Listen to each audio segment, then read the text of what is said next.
خاص طور پر اس نے حجازیوں میں بھی ایک خاص عزت اور آبرو کمائی ہے. مجھے ڈر ہے کہ وہ آپ کو چھوڑ نہ دے.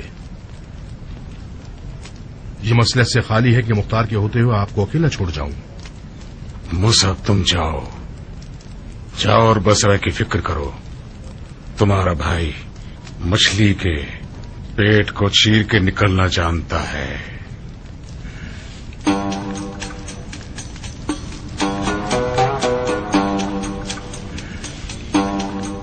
زیادہ مت کھائیے بھائی جان. مجھے ڈر ہے کہ کہیں آپ مزاج کے اکھڑنے میں مبتلا نہ ہو جائے. نہیں کر سکتا مصعب، نہیں کر سکتا. ہاں، جب تو دسترخوان سامنے رہتا ہے شیطان وسوسہ کرتا رہتا ہے. کھانا وہی شیطان ہے کہ میں اس کی جال سے رہا نہیں ہو سکتا مصعب.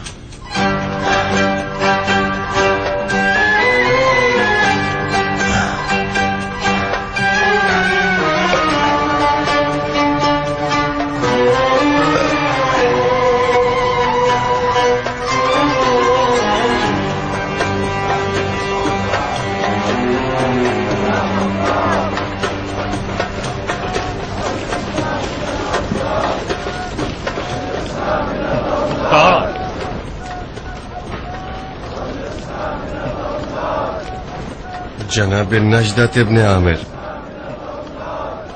کیا حال ہے آپ کے؟ مت پوچھو مختار، بہت بری حالت ہے، بہت بری حالت. تم کہاں ہو مختار؟ کل رات سے اب تک میں نے مکہ اور وہاں سے جنگ کے چپے چپے کو تمہاری تلاش میں چھان مارا. وہ کیوں؟ آؤ چلو کسی کونے میں چل کر کچھ گفتگو کریں. کس بارے میں؟ ان موجودہ حالات کے بارے میں جو ابن زبیر نے ابن نمیر کے ساتھ مل کر کی ہے. معاف کرنا شیخ، بیعت شکنی کرنے والوں کے ساتھ تنہائی اور کونے میں گفتگو یعنی خلیفہ کے خلاف سازش کرنا. میرا فی الحال بیعت شکنی کرنے کا کوئی ارادہ نہیں. ڈر رہے ہو؟ نہ ڈروں. نہیں، تم اب بھی کوئی کم طاقت رکھنے والے نہیں ہو مختار. جنگ مکہ میں بہت سے حجازیوں نے تمہارا کلمہ پڑھنا شروع کر دیا تھا. پھر خلافت کا لباس تم کیوں نہ پہنو مختار؟ خدا کی قسم تم زبیر کے بیٹے سے زیادہ اس کے لائق ہو. تفرقہ مت پھیلاؤ شیخ، گناہ ہے. تم نے اپنے آپ کو نافہم کیوں بنا رکھا ہے مختار؟ زبیر کا بیٹا وعدہ خلاف اور خیانت کار شخص ہے. اس کا کام نکل گیا تو تمہیں مکہ میں سے بال کی طرح نکال دے گا. اس سے پہلے کہ موقع ہاتھ سے نکلے ہم متحد ہو جائیں اور خلافت کے لبادی کو اس کا ادھورا خواب بنا کر رکھ دیں. ذرا سی غلطی کر رہے ہو شیخ. زبیر کے بیٹے نے لبادہ اوڑھ لیا ہے. اگرچہ اوڑھ لیا ہو ہم یہ لبادہ اتار دیں گے. میں ان لوگوں کے ساتھ متحد نہیں ہو سکتا جو میرے مولا علی کے سر پر ضرب لگانے پر فخر کرتے ہیں. تو پھر جنگ مکہ میں کیوں ہمارے ساتھ متحد ہوئے تھے؟ وہ اتحاد مختار کا اتحاد نہیں تھا، وہ ابن زبیر کا اتحاد تھا خوارج کے ساتھ. میں صرف درمیانی ذریعہ تھا. میں تو تھک گیا ہوں. علی کا قصہ تو کب کا ختم ہو گیا. اب تم لوگ کیا قیامت کے دن تک علی کے زخمی سر کو تفرقے کا بہانہ بناؤ گے؟ خدا رسول کی قسم یہ تمام مسلمانوں کے فائدے میں ہے کہ آج زبیری جلادوں کے خلاف مل کر کھڑے ہو جائیں. کہو تو ایک راز تمہارے لیے فاش کر دوں تاکہ تم جان لو کہ اس نے ہاشمیوں کے لیے کیا خواب دیکھا ہے. کیسا خواب؟ وہ چاہتا ہے کہ تمام ہاشمیوں کو ایک کھائی میں جمع کر کے زندہ جلا دے تاکہ بقول اس کے جہنم جمل کا انتقام لے سکے. کس سے سنا تم نے؟ خود اسی کے منہ سے. میرے ان کانوں نے اس کی زبان سے یہ جملے سنے. ایک دن وہ اپنے بھائی مصعب کے ساتھ تنہائی میں بیٹھا ہوا تھا. میں نے کان لگائے. خدایا مجھے معاف کرنا. وہ اپنی دلی آرزو کے بارے میں مصعب سے گفتگو کر رہا تھا. اس کی دلی آرزوؤں میں سے ایک یہ تھی کہ ایک کھائی میں بہت ساری گھاس اور ایندھن جمع کر کے ہاشمیوں کے لیے ایک جہنم بنا دے. مختار اس وعدہ خلاف گروہ سے اپنا دامن بچا لو. اس حقیقی کی رائے یہ ہے کہ ہم جنگ میں پیش قدمی اور پہل سے کام نہ لیں، خاص طور پر مکہ اور خانہ کعبہ میں جو کہ حرم امن ہے اور اس میں جنگ اور لڑائی حرام ہے، سوائے اس کے کہ جہاں مجبور دفاع ہوں۔ ابن نمیر بھی لشکر کی فراوانی اور کھانے پینے کا سامان کم ہونے کی وجہ سے کہتا ہے کہ ہم اسے جلدی جواب دیں۔ کیا کریں؟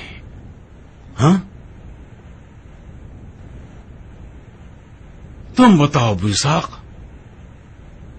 کیا عرض کروں؟ اپنی رائے بتاؤ میرے بھائی، کیا صلح پر راضی ہو تم؟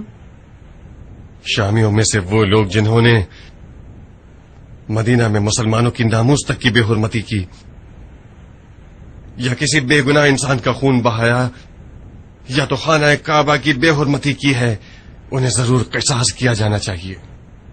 ابن نمیر جیسے لوگ یزید کے بازو ہوا کرتے تھے، ان کا جرم یزید سے زیادہ نہ ہو تو اس سے کم بھی نہیں۔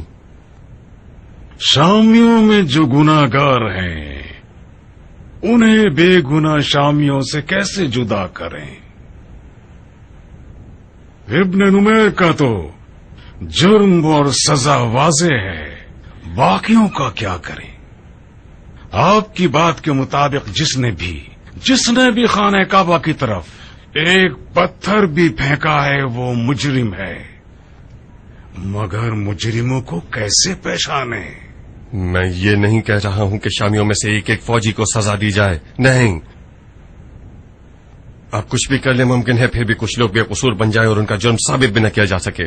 ان لوگوں کا قصاص خدا پہ چھوڑا۔ اب تک آپ شام کے سپاہیوں سے لڑ رہے تھے، اب ابن نمیر سے تو لڑیے کہ جس کا جرم واضح ہے۔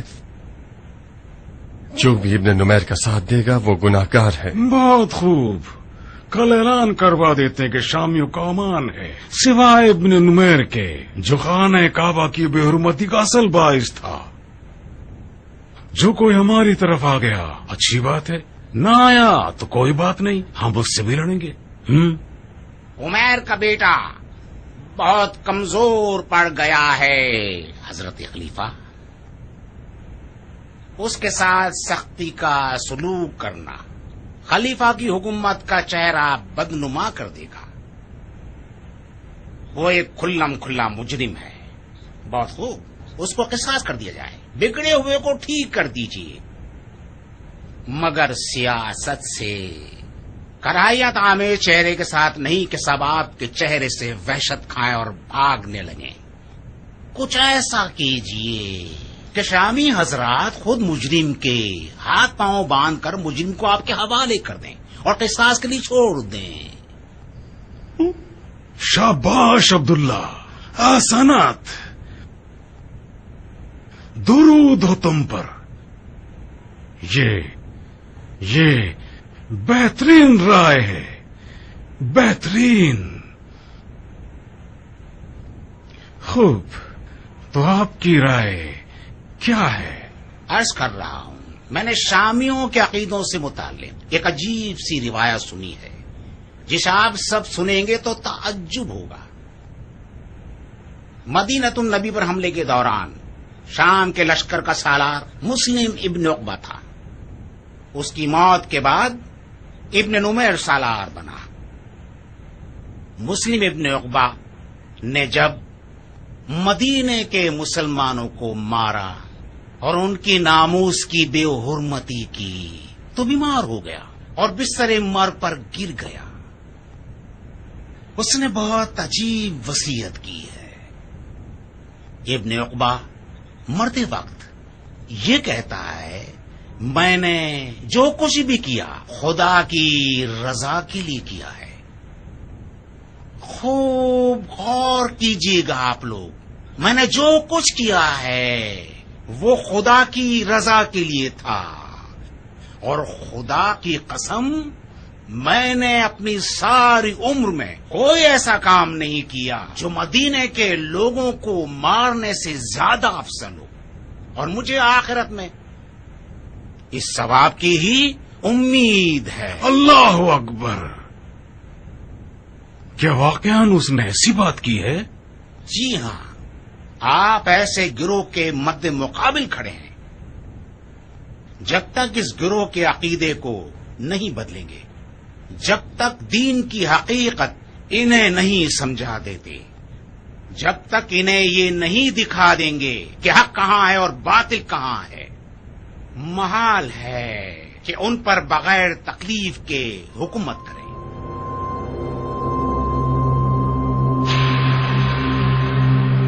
وہ حالات جو اس وقت خانہ کعبہ کی برکت سے پیدا ہوئے ہیں، یہ بہترین موقع ہے کہ آپ شامیوں کے دلوں کو تسخیر کریں۔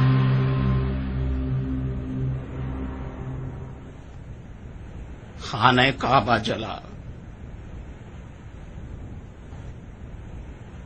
تاکہ یہ لوگ رائے ہدایت پر آ جائیں، تو پھر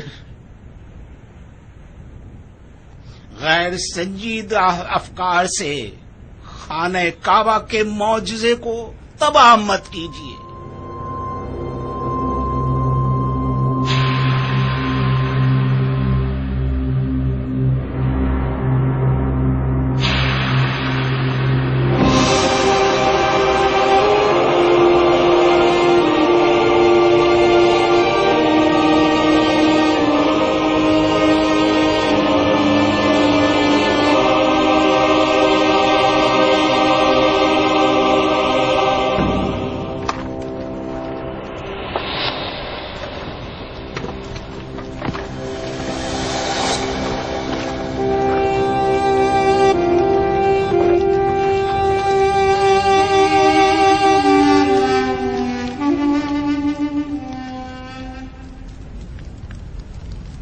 بنی ہاشم ایک مغرور اور متکبر قوم ہے۔ مجھے اپنے خطبوں میں رسول خدا کا نام گرامی لانے میں دقت ہوتی ہے، کیونکہ میں نہیں چاہتا کہ ان کا نام سن کر ان کے خاندان والے سینہ پھلائیں، پکڑے، فخر و مباحات کرے۔ خدا نے اس خاندان کو ابو لہب کے نام کے بہانے لعنت کی ہے، جو کہ صرف کچرے اور کوڑے کی مثال ہے۔ اس گروہ کی سزا فرض ہے، اور امید کرتا ہوں کہ خدا مجھے اس عمل خیر کی جزائے خیر دے، انشاءاللہ۔